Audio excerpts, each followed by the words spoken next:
The audio cinema presents The Adventure of the Copper Beeches by Arthur Conan Doyle, a Sherlock Holmes adventure. To the man who loves art for its own sake, it is frequently in its least important and lowliest manifestations that the keenest pleasure is to be derived. It is pleasant to me to observe, Watson, that you have so far grasped this truth, that in these little records of our cases which you have been good enough to draw up, and I am bound to say occasionally to embellish, you have given prominence, not so much to the many causes célèbres and sensational trials in which I have figured, but rather to those incidents which may have been trivial in themselves, but which have given room for those faculties of deduction and of logical synthesis which I have made my special province. And yet, I cannot quite hold myself absolved from the charge of sensationalism which has been urged against my records. You have erred, perhaps. You have erred perhaps in attempting to put color and life into each of your statements, instead of confining yourself to the task of placing upon record that severe reasoning from cause to effect which is really the only notable feature about the thing. It seems to me that I have done you full justice in the matter, I remarked with some coldness, for I was repelled by the egotism which I had more than once observed to be a strong factor in my friend's singular character. No, it is not selfishness or conceit. If I claim full justice for my art, it is because it is an impersonal thing, a thing beyond myself. Crime is common, logic is rare. Therefore, it is upon the logic rather than upon the crime that you should dwell. You have degraded what should have been a course of lectures into a series of tales. It was a cold morning of the early spring, and we sat after breakfast on either side of a cheery fire in the old room at Baker Street. A thick fog rolled down between the lines of dun-colored houses, and the opposing windows loomed like dark, shapeless blurs through the heavy yellow wreaths. Our gas was lit and shone on the white cloth and glimmer of china and metal, for the table had not been cleared yet. Sherlock Holmes had been silent all the morning, dipping continuously into the advertisement columns of a succession of papers, until at last, having apparently given up his search, he had emerged in no very sweet temper to lecture me upon my literary shortcomings. At the same time, you can hardly be open to a charge of sensationalism, for out of these cases which you have been so kind as to interest yourself in, a fair proportion do not treat of crime, in its legal sense at all. The small matter in which I endeavored to help the King of Bohemia, the singular experience of Miss Mary Sutherland, the problem connected with the man with the twisted lip, and the incident of the noble bachelor were all matters which are outside the pale of the law, but in avoiding the sensational, I fear that you may have bordered on the trivial. The end may have been so, but the methods I hold to have been novel and of interest. Pshaw, my dear fellow. What do the public, the great unobservant public, who could hardly tell a weaver by his tooth or a compositor by his left thumb, care about the finer shades of analysis and deduction? But indeed, if you are trivial, I cannot blame you, for the days of the great cases are past. Man, or at least criminal man, has lost all enterprise and originality. As to my own little practice, it seems to be degenerating into an agency for recovering lost lead pencils and giving advice to young ladies from boarding schools. I think that I have touched bottom at last, however. This note I had this morning marks my 0 point. I fancy read it. He tossed a crumpled letter across to me. It was dated from Montague Place upon the preceding evening, and ran thus. Dear Mr. Holmes, I am very anxious to consult you as to whether I should or should not accept a situation which has been offered to me as governess. I shall call at 10:30 tomorrow, if I do not inconvenience you. Yours faithfully, Violet Hunter. Do you know the young lady? Not I. It is 10:30 now. Yes, and I have no doubt that is her ring.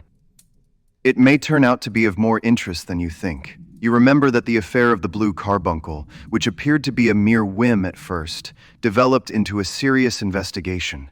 It may be so in this case also. Well, let us hope so. But our doubts will very soon be solved, for here, unless I am much mistaken, is the person in question. As he spoke, the door opened and a young lady entered the room. She was plainly but neatly dressed, with a bright, quick face, freckled like a plover's egg, and with the brisk manner of a woman who has had her own way to make in the world. You will excuse my troubling you, I am sure, but I have had a very strange experience, and as I have no parents or relations of any sort from whom I could ask advice, I thought that perhaps you would be kind enough to tell me what I should do. Pray take a seat, Miss Hunter. I shall be happy to do anything that I can to serve you. I could see that Holmes was favorably impressed by the manner and speech of his new client. He looked her over in his searching fashion and then composed himself, with his lids drooping and his fingertips together, to listen to her story. I have been a governess for 5 years, in the family of Colonel Spence Monroe. But 2 months ago, the Colonel received an appointment at Halifax, in Nova Scotia, and took his children over to America with him, so that I found myself without a situation. I advertised, and I answered advertisements, but without success. At last, the little money which I had saved began to run short, and I was at my wits' end as to what I should do. There is a well-known agency for governesses in the West End called Westaways, and there I used to call about once a week in order to see whether anything had turned up which might suit me. Westaway was the name of the founder of the business, but it is really managed by Miss Stopper. She sits in her own little office, and the ladies who are seeking employment wait in an anteroom, and are then shown in one by one, when she consults her ledgers and sees whether she has anything which would suit them. Well, when I called last week, I was shown into the little office as usual, but I found that Miss Stopper was not alone.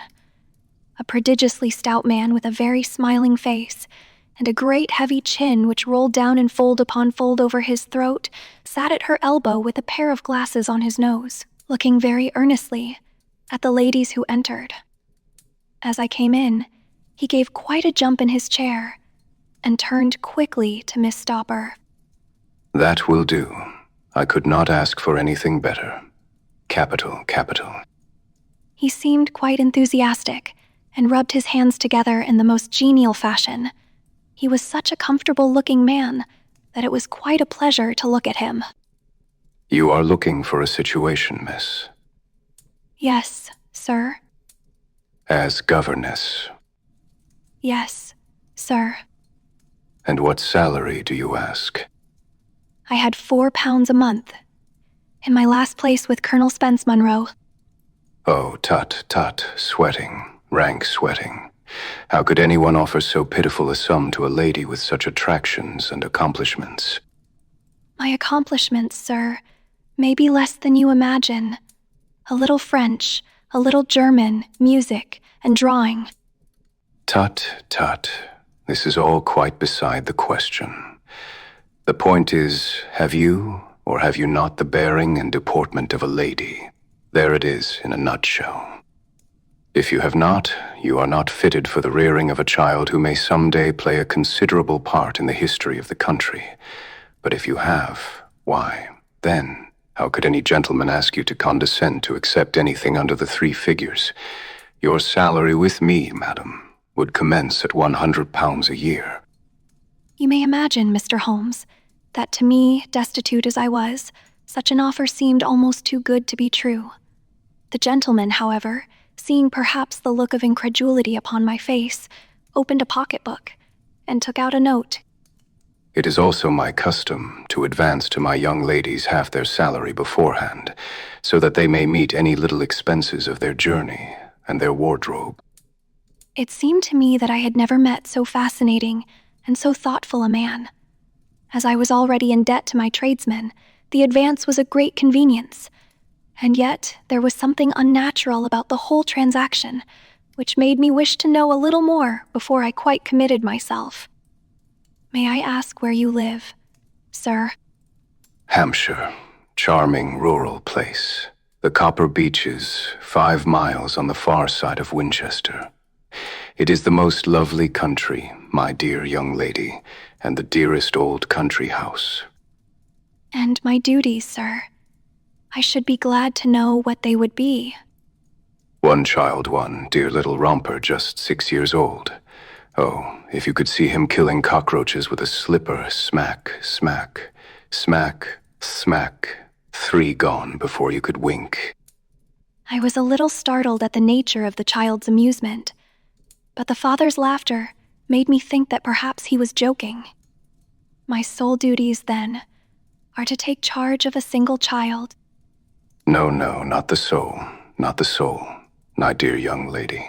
Your duty would be, as I am sure your good sense would suggest, to obey any little commands my wife might give, provided always that they were such commands as a lady might with propriety obey. You see no difficulty, huh? I should be happy to make myself useful.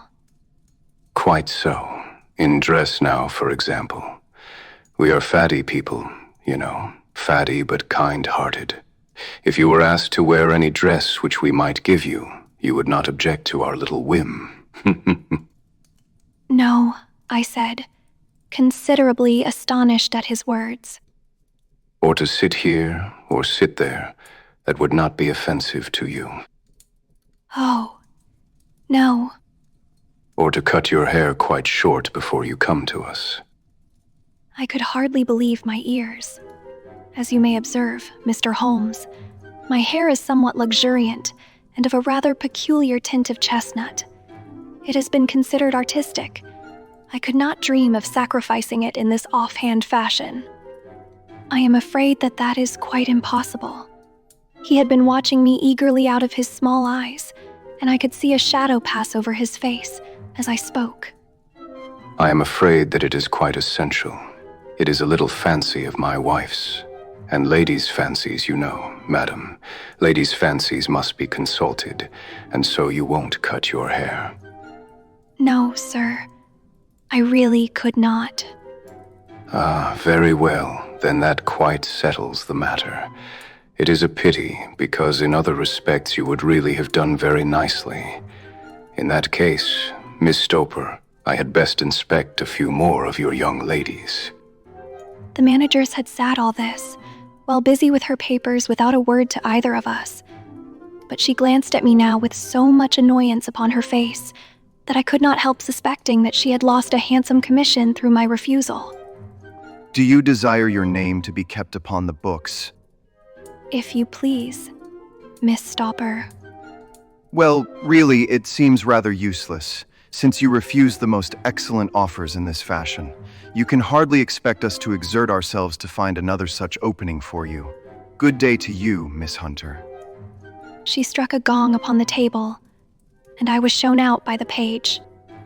Well, Mr. Holmes, when I got back to my lodgings and found little enough in the cupboard and 2 or 3 bills upon the table, I began to ask myself whether I had not done a very foolish thing.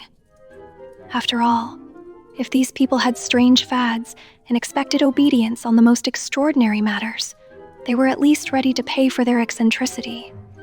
Very few governesses in England are getting £100 a year. Besides, what use was my hair to me? Many people are improved by wearing it short, and perhaps I should be among the number. Next day I was inclined to think that I had made a mistake, and by the day after I was sure of it. I had almost overcome my pride, so far as to go back to the agency and inquire whether the place was still open, when I received this letter from the gentleman himself. I have it here, and I will read it to you. The Copper Beeches, near Winchester. Dear Miss Hunter, Miss Stopper has very kindly given me your address, and I write from here to ask you whether you have reconsidered your decision. My wife is very anxious that you should come, for she has been much attracted by my description of you. We are willing to give £30 a quarter, or £120 a year, so as to recompense you for any little inconvenience which our fads may cause you. They are not very exacting, after all. My wife is fond of a particular shade of electric blue, and would like you to wear such a dress indoors in the morning. You need not, however, go to the expense of purchasing one, as we have one belonging to my dear daughter Alice, now in Philadelphia, which would, I should think, fit you very well. Then, as to sitting here or there, or amusing yourself in any manner indicated, that need cause you no inconvenience. As regards your hair, it is no doubt a pity, especially as I could not help remarking its beauty during our short interview. But I am afraid that I must remain firm upon this point, and I only hope that the increased salary may recompense you for the loss. Your duties, as far as the child is concerned, are very light. Now do try to come, and I shall meet you with the dog cart at Winchester. Let me know your train. Yours faithfully, Jeffro Rucastle. That is the letter which I have just received, Mr. Holmes, and my mind is made up that I will accept it.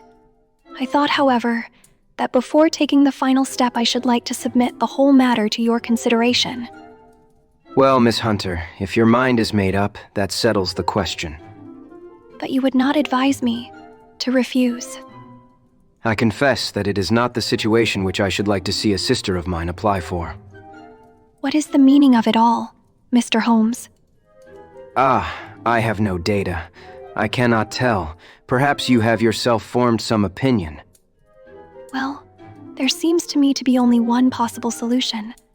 Mr. Rucastle seemed to be a very kind, good-natured man. Is it not possible that his wife is a lunatic, that he desires to keep the matter quiet for fear she should be taken to an asylum, and that he humors her fancies in every way in order to prevent an outbreak? That is a possible solution, in fact. As matters stand, it is the most probable one. But in any case, it does not seem to be a nice household for a young lady. But the money, Mr. Holmes, the money. Well, yes. Of course the pay is good too good. That is what makes me uneasy. Why should they give you £120 a year when they could have their pick for 40? There must be some strong reason behind. I thought that if I told you the circumstances, you would understand afterwards if I wanted your help. I should feel so much stronger if I felt that you were at the back of me. Oh, you may carry that feeling away with you.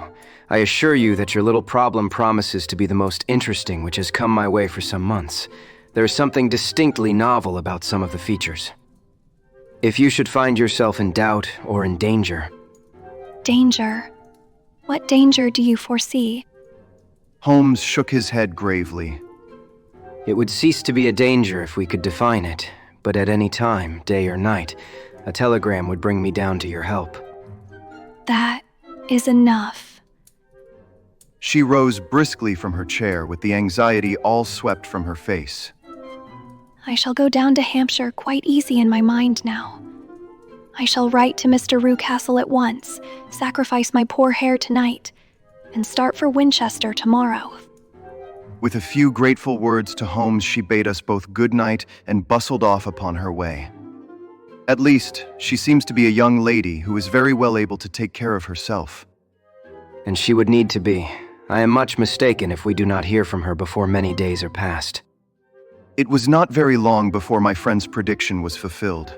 A fortnight went by, during which I frequently found my thoughts turning in her direction, and wondering what strange side alley of human experience this lonely woman had strayed into. The unusual salary, the curious conditions, the light duties, all pointed to something abnormal, though whether a fad or a plot, or whether the man were a philanthropist or a villain, it was quite beyond my powers to determine. As to Holmes, I observed that he sat frequently for half an hour on end, with knitted brows and an abstracted air, but he swept the matter away with a wave of his hand when I mentioned it. Data, data, data. I can't make bricks without clay. And yet he would always wind up by muttering that no sister of his should ever have accepted such a situation. The telegram which we eventually received came late one night, just as I was thinking of turning in, and Holmes was settling down to one of those all-night chemical researches which he frequently indulged in, when I would leave him stooping over a retort and a test tube at night, and find him in the same position when I came down to breakfast in the morning. He opened the yellow envelope, and then, glancing at the message, threw it across to me. Just look up the trains in Bradshaw. He turned back to his chemical studies. The summons was a brief and urgent one. Please be at the Black Swan Hotel at Winchester at midday tomorrow. Do come. I am at my wit's end, Hunter. Will you come with me? I should wish to. Just look it up then. There is a train at 9:30. It is due at Winchester at 11:30. That will do very nicely. Then perhaps I had better postpone my analysis of the acetones, as we may need to be at our best in the morning. By 11 o'clock the next day we were well upon our way to the Old English capital.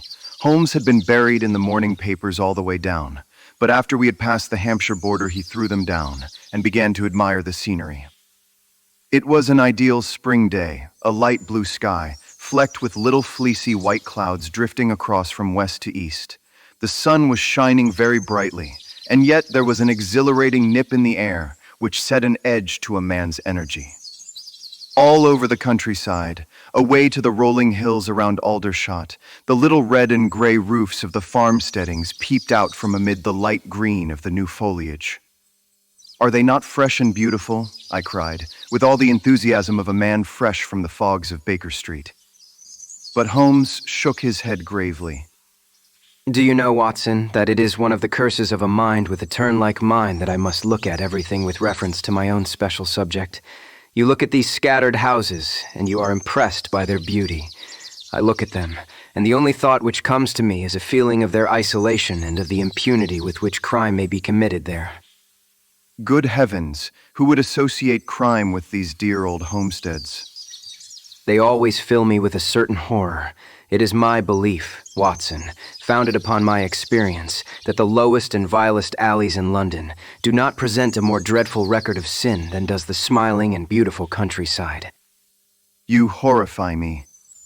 But the reason is very obvious. The pressure of public opinion can do in the town what the law cannot accomplish. There is no lane so vile that the scream of a tortured child, or the thud of a drunkard's blow, does not beget sympathy and indignation among the neighbors. And then the whole machinery of justice is ever so close that a word of complaint can set it going. And there is but a step between the crime and the dock. But look at these lonely houses, each in its own fields, filled for the most part with poor ignorant folk who know little of the law. Think of the deeds of hellish cruelty, the hidden wickedness which may go on, year in, year out, in such places, and none the wiser. Had this lady who appeals to us for help gone to live in Winchester, I should never have had a fear for her. It is the 5 miles of country which makes the danger. Still, it is clear that she is not personally threatened. Number, if she can come to Winchester to meet us, she can get away. Quite so. She has her freedom. What can be the matter then? Can you suggest no explanation?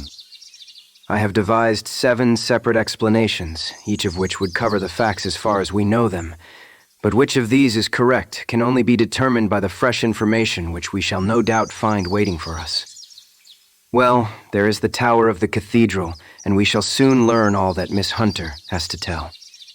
The Black Swan is an inn of repute in the High Street at no distance from the station, and there we found the young lady waiting for us. She had engaged a sitting room, and our lunch awaited us upon the table. I am so delighted that you have come. It is so very kind of you both. But indeed, I do not know what I should do.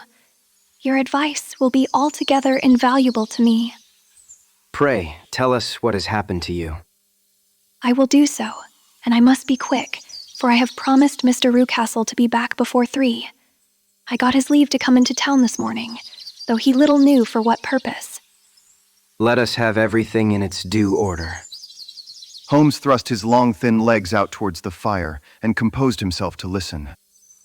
In the first place, I may say that I have met, on the whole, with no actual ill treatment from Mr. and Mrs. Rucastle. It is only fair to them to say that, but I cannot understand them, and I am not easy in my mind about them. What can you not understand? Their reasons for their conduct, but you shall have it all just as it occurred. When I came down, Mr. Rucastle met me here and drove me in his dog cart to the Copper Beeches. It is, as he said, beautifully situated, but it is not beautiful in itself, for it is a large square block of a house, whitewashed, but all stained and streaked with damp and bad weather. There are grounds round it, woods on 3 sides, and on the 4th a field which slopes down to the Southampton High Road, which curves past about 100 yards from the front door. This ground in front belongs to the house, but the woods all round are part of Lord Southerton's preserves. A clump of copper beeches, immediately in front of the hall door, has given its name to the place. I was driven over by my employer, who was as amiable as ever, and was introduced by him that evening to his wife and the child. There was no truth, Mr. Holmes, in the conjecture which seemed to us to be probable in your rooms at Baker Street. Mrs. Rucastle is not mad. I found her to be a silent, pale-faced woman, much younger than her husband, not more than 30, I should think. while he can hardly be less than 45. From their conversation, I have gathered that they have been married about 7 years, that he was a widower, and that his only child by the first wife was the daughter who has gone to Philadelphia. Mr. Rucastle told me in private that the reason why she had left them was that she had an unreasoning aversion to her stepmother. As the daughter could not have been less than 20, I can quite imagine that her position must have been uncomfortable with her father's young wife. Mrs. Rucastle seemed to me to be colorless in mind, as well as in feature. She impressed me neither favorably nor the reverse. She was a nonentity. It was easy to see that she was passionately devoted both to her husband and to her little son. Her light gray eyes wandered continually from one to the other, noting every little want and forestalling it if possible. He was kind to her also in his bluff, boisterous fashion, and on the whole they seemed to be a happy couple. And yet she had some secret sorrow. This woman, she would often be lost in deep thought, with the saddest look upon her face. More than once I have surprised her in tears. I have thought sometimes that it was the disposition of her child which weighed upon her mind, for I have never met so utterly spoilt and so ill-natured a little creature. He is small for his age, with a head which is quite disproportionately large. His whole life appears to be spent in an alternation between savage fits of passion and gloomy intervals of sulking. Giving pain to any creature weaker than himself seems to be his one idea of amusement, and he shows quite remarkable talent in planning the capture of mice, little birds, and insects. But I would rather not talk about the creature, Mr. Holmes, and indeed, he has little to do with my story. I am glad of all details, whether they seem to you to be relevant or not. I shall try not to miss anything of importance. The one unpleasant thing about the house, which struck me at once, was the appearance and conduct of the servants. There are only 2, a man and his wife. Taller, for that is his name, is a rough, uncouth man, with grizzled hair and whiskers, and a perpetual smell of drink. Twice since I have been with them, he has been quite drunk, and yet Mr. Rucastle seemed to take no notice of it. His wife is a very tall and strong woman with a sour face, as silent as Mrs. Rucastle, and much less amiable. They are a most unpleasant couple, but fortunately, I spend most of my time in the nursery and my own room, which are next to each other in one corner of the building. For 2 days after my arrival at the Copper Beeches, my life was very quiet. On the 3rd, Mrs. Rucastle came down just after breakfast and whispered something to her husband. Oh yes, we are very much obliged to you, Miss Hunter, for falling in with our whims so far as to cut your hair. I assure you that it has not detracted in the tiniest iota from your appearance. We shall now see how the electric blue dress will become you. You will find it laid out upon the bed in your room, and if you would be so good as to put it on, we should both be extremely obliged. The dress which I found waiting for me was of a peculiar shade of blue. It was of excellent material, a sort of beige, but it bore unmistakable signs of having been worn before. It could not have been a better fit if I had been measured for it. Both Mr. and Mrs. Rucastle expressed a delight at the look of it, which seemed quite exaggerated in its vehemence. They were waiting for me in the drawing room, which is a very large room, stretching along the entire front of the house, with 3 long windows reaching down to the floor. A chair had been placed close to the central window, with its back turned towards it.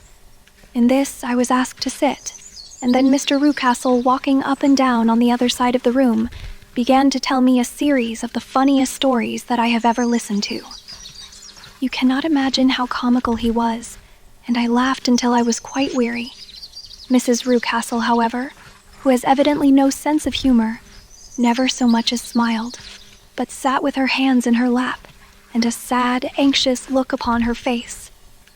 After an hour or so, Mr. Rucastle suddenly remarked that it was time to commence the duties of the day, and that I might change my dress and go to little Edward in the nursery.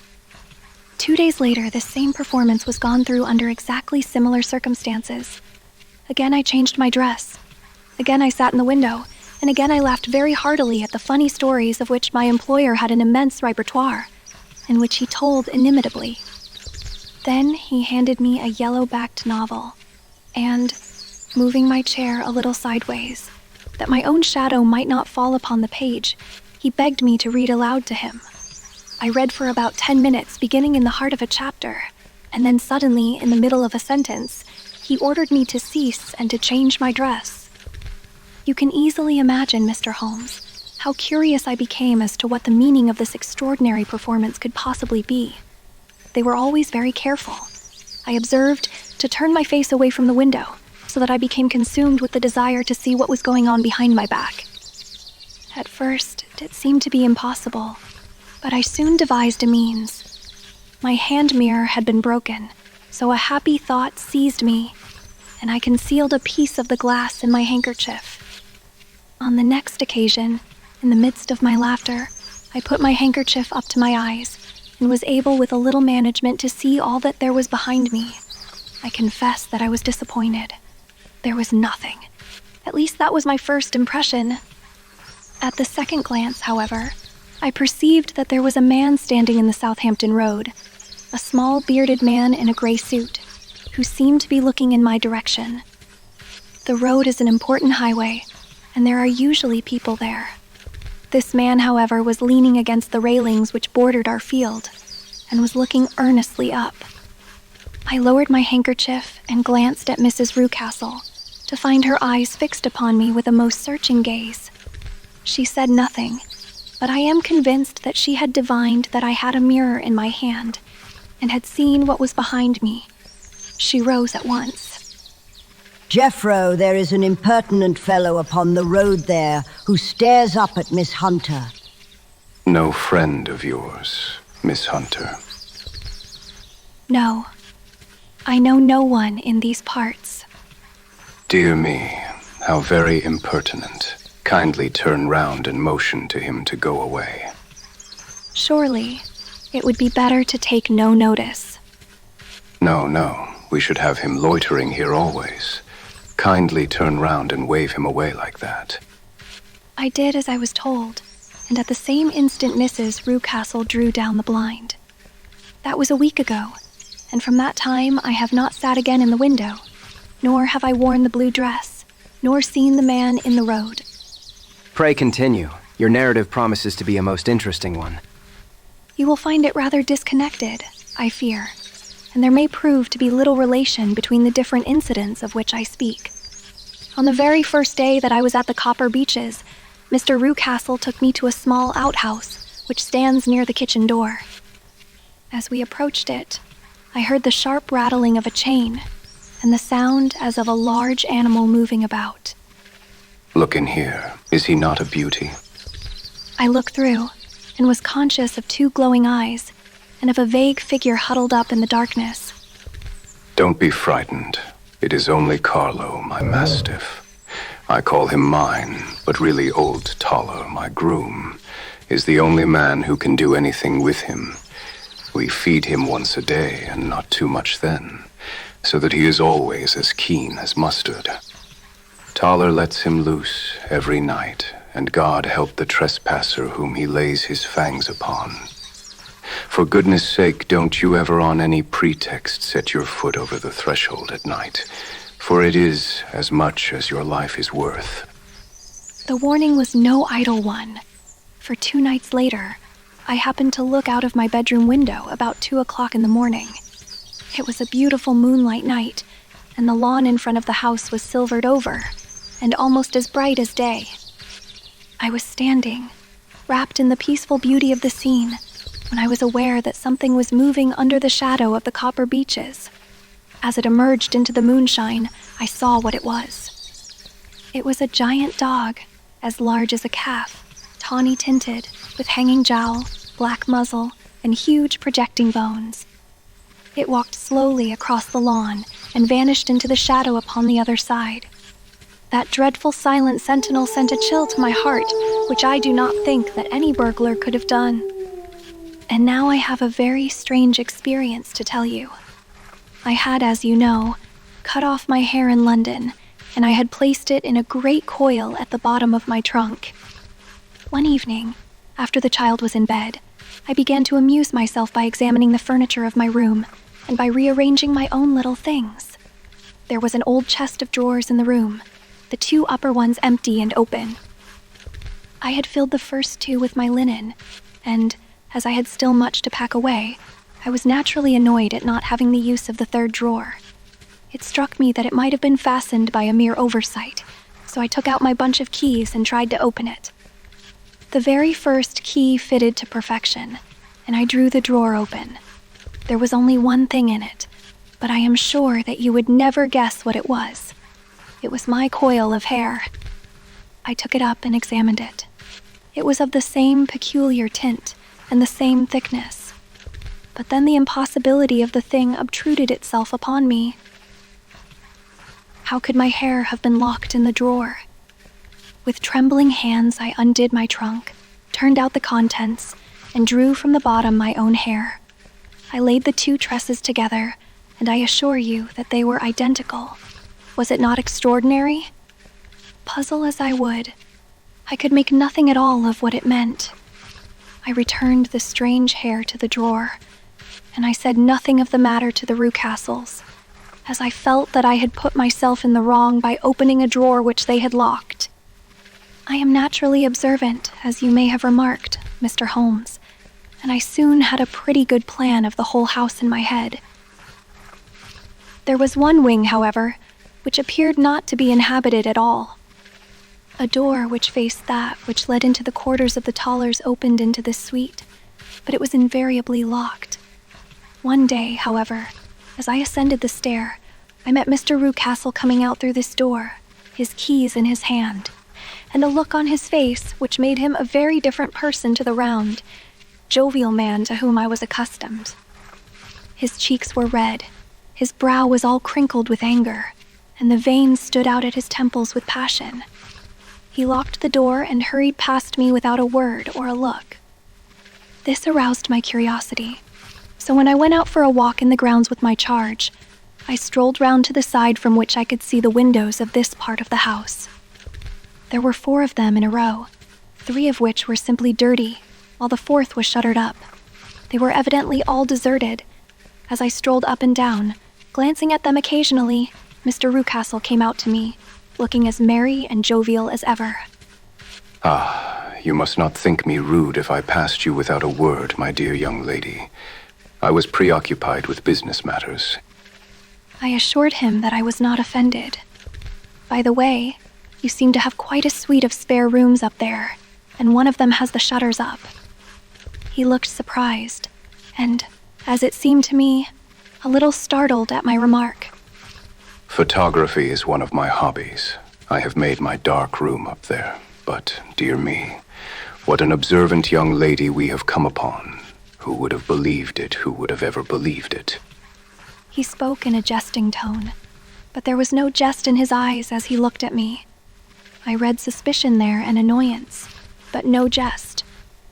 Well, Mr. Holmes, from the moment that I understood that there was something about that suite of rooms which I was not to know, I was all on fire to go over them. It was not mere curiosity, though I have my share of that. It was more a feeling of duty, a feeling that some good might come from my penetrating to this place. They talk of woman's instinct. Perhaps it was woman's instinct which gave me that feeling. At any rate, it was there, and I was keenly on the lookout for any chance to pass the forbidden door. It was only yesterday that the chance came. I may tell you that, besides Mr. Rucastle, both Toller and his wife find something to do in these deserted rooms, and I once saw him carrying a large black linen bag with him through the door. Recently he has been drinking hard, and yesterday evening he was very drunk, and when I came upstairs, there was the key in the door.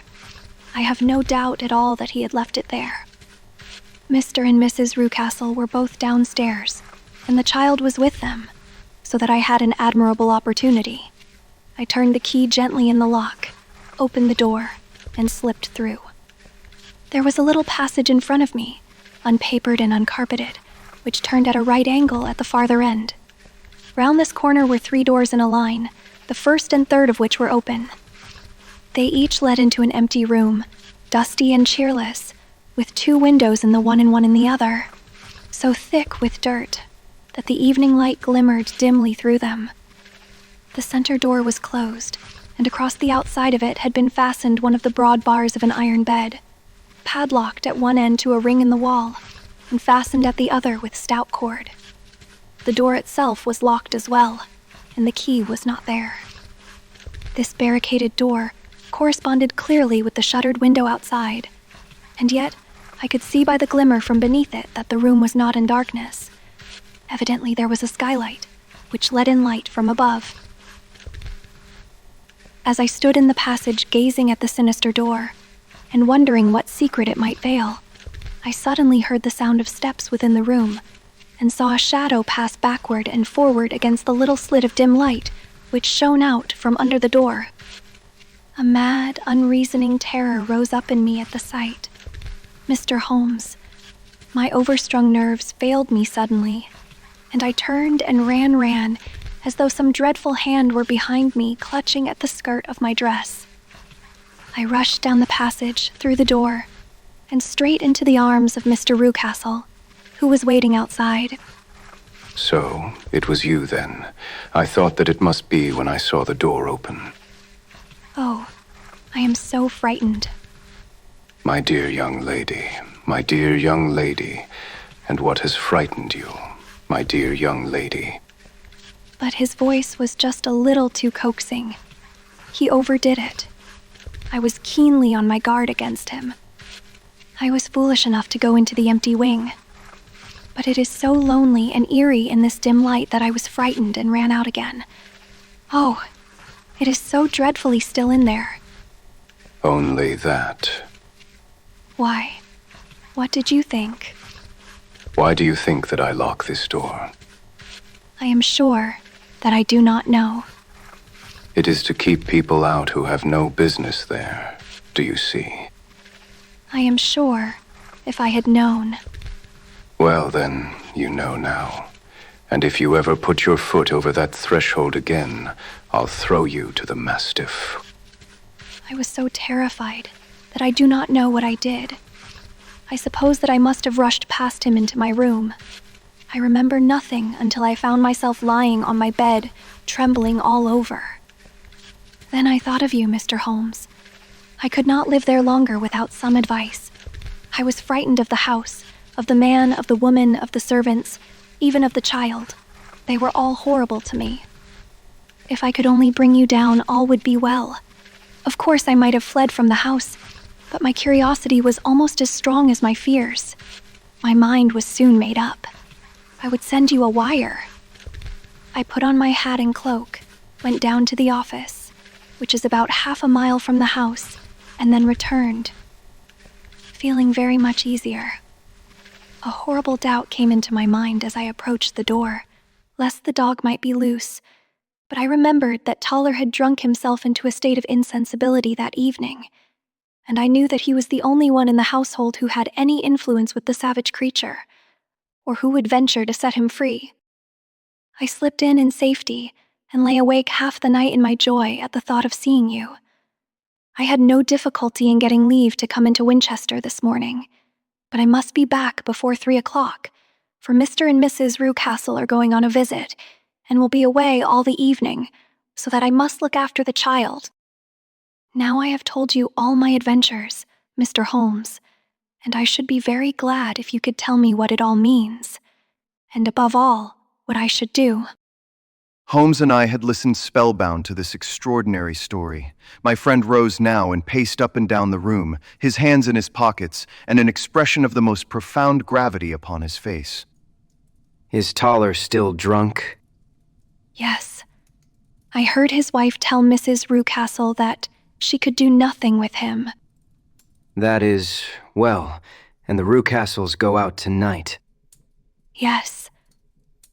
Is there a cellar with a good strong lock? Yes. The wine cellar. You seem to me to have acted all through this matter like a very brave and sensible girl, Miss Hunter. Do you think that you could perform one more feat? I should not ask it of you if I did not think you a quite exceptional woman. I will try. What is it? We shall be at the Copper Beeches by 7 o'clock, my friend and I. The Rucastles will be gone by that time, and Toller will, we hope, be incapable. There only remains Mrs. Toller, who might give the alarm. If you could send her into the cellar on some errand, and then turn the key upon her, you would facilitate matters immensely. I will do it. Excellent. We shall then look thoroughly into the affair. Of course, there is only one feasible explanation.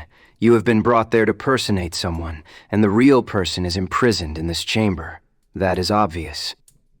As to who this prisoner is, I have no doubt that it is the daughter, Miss Alice Rucastle, if I remember right, who was said to have gone to America. You were chosen, doubtless, as resembling her in height, figure, and the color of your hair. Hers had been cut off, very possibly in some illness through which she has passed, and so, of course, yours had to be sacrificed also. By a curious chance, you came upon her tresses. The man in the road was, undoubtedly, some friend of hers, possibly her fiancé, and no doubt, as you wore the girl's dress and were so like her, he was convinced from your laughter whenever he saw you, and afterwards from your gesture, that Miss Rucastle was perfectly happy, and that she no longer desired his attentions. The dog is let loose at night to prevent him from endeavoring to communicate with her. So much is fairly clear. The most serious point in the case is the disposition of the child. What on earth has that to do with it? My dear Watson, you as a medical man are continually gaining light as to the tendencies of a child by the study of the parents. Don't you see that the converse is equally valid? I have frequently gained my first real insight into the character of parents by studying their children. This child's disposition is abnormally cruel, merely for cruelty's sake, and whether he derives this from his smiling father, as I should suspect, or from his mother, it bodes evil for the poor girl who is in their power. I am sure that you are right, Mr. Holmes. 1,000 things come back to me which make me certain that you have hit it. Oh, let us lose not an instant in bringing help to this poor creature. We must be circumspect, for we are dealing with a very cunning man. We can do nothing until 7 o'clock. At that hour we shall be with you, and it will not be long before we solve the mystery. We were as good as our word, for it was just 7 when we reached the Copper Beeches, having put up our trap at a wayside public house. The group of trees, with their dark leaves shining like burnished metal in the light of the setting sun, were sufficient to mark the house even had Miss Hunter not been standing smiling on the doorstep. Have you managed it? A loud thudding noise came from somewhere downstairs. That is Mrs. Toller in the cellar.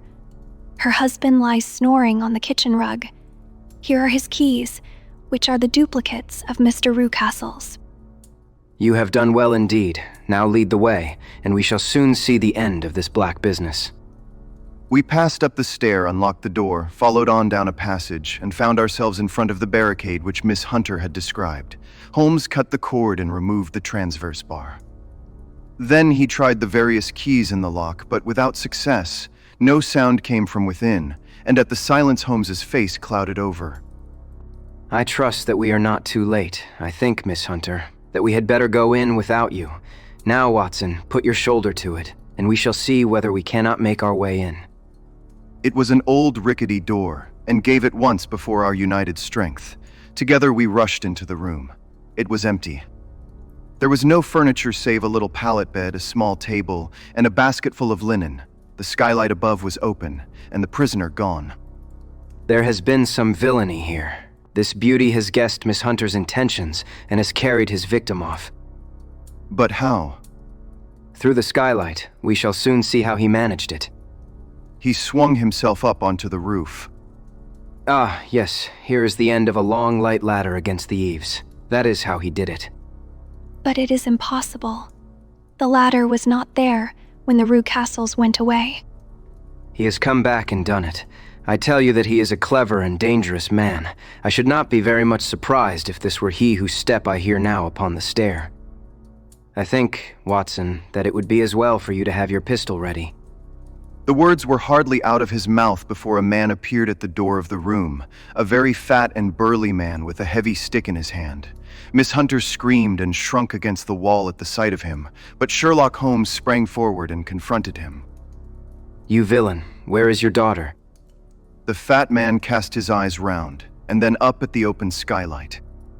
It is for me to ask you that, you thieves, spies and thieves. I have caught you, have I? You are in my power. I'll serve you. He turned and clattered down the stairs as hard as he could go. He is gone. For the dog. I have my revolver. Better close the front door. And we all rushed down the stairs together. We had hardly reached the hall when we heard the baying of a hound, and then a scream of agony, with a horrible worrying sound which it was dreadful to listen to. An elderly man with a red face and shaking limbs came staggering out at a side door. My God, someone has loosed the dog. It has not been fed for 2 days. Quick, quick, or it'll be too late. Holmes and I rushed out and round the angle of the house, with Toller hurrying behind us.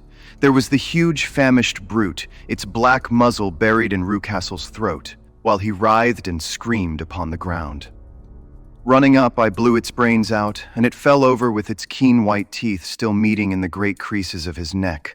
With much labor we separated them and carried him living but horribly mangled into the house. We laid him upon the drawing-room sofa, and having dispatched the sobered Toller to bear the news to his wife, I did what I could to relieve his pain. We were all assembled round him when the door opened, and a tall, gaunt woman entered the room. Mrs. Toller. Yes, miss, Mr. Rucastle let me out when he came back before he went up to you. Ah, miss, it is a pity you didn't let me know what you were planning, for I would have told you that your pains were wasted. It is clear that Mrs. Toller knows more about this matter than anyone else. Yes, sir, I do, and I am ready enough to tell what I know. Then, pray, sit down and let us hear it, for there are several points on which I must confess that I am still in the dark.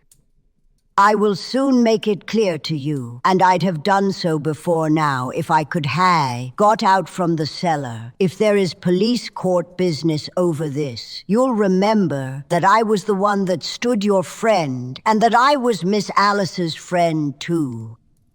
She was never happy at home. Miss Alice wasn't from the time that her father married again. She was slighted like, and had no say in anything. But it never really became bad for her, until after she met Mr. Fowler at a friend's house. As well as I could learn, Miss Alice had rights of her own by will, but she was so quiet and patient, that she never said a word about them, but just left everything in Mr. Rucastle's hands. He knew he was safe with her, but when there was a chance of a husband coming forward who would ask for all that the law would give him, then her father thought it time to put a stop on it. He wanted her to sign a paper so that whether she married or not, he could use her money. When she wouldn't do it, he kept on worrying her until she got brain fever, and for 6 weeks was at death's door. Then she got better at last, all worn to a shadow, and with her beautiful hair cut off. But that didn't make no change in her young man, and he stuck to her as true as man could be. I think that what you have been good enough to tell us makes the matter fairly clear, and that I can deduce all that remains. Mr. Rucastle then, I presume, took to this system of imprisonment. Yes, sir. And brought Miss Hunter down from London in order to get rid of the disagreeable persistence of Mr. Fowler. That was it, sir. But Mr. Fowler, being a persevering man, as a good seaman should be, blockaded the house, and, having met you, succeeded by certain arguments, metallic or otherwise, in convincing you that your interests were the same as his. Mr. Fowler was a very kind-spoken, free-handed gentleman. And in this way he managed that your good man should have no want of drink, and that a ladder should be ready at the moment when your master had gone out. You have it, sir, just as it happened. I am sure we owe you an apology, Mrs. Toller, for you have certainly cleared up everything which puzzled us. And here comes the country surgeon and Mrs. Rucastle. So I think, Watson, that we had best escort Miss Hunter back to Winchester, as it seems to me that our locus standi now is rather a questionable one. And thus was solved the mystery of the sinister house with the copper beeches in front of the door. Mr. Rucastle survived, but was always a broken man, kept alive solely through the care of his devoted wife.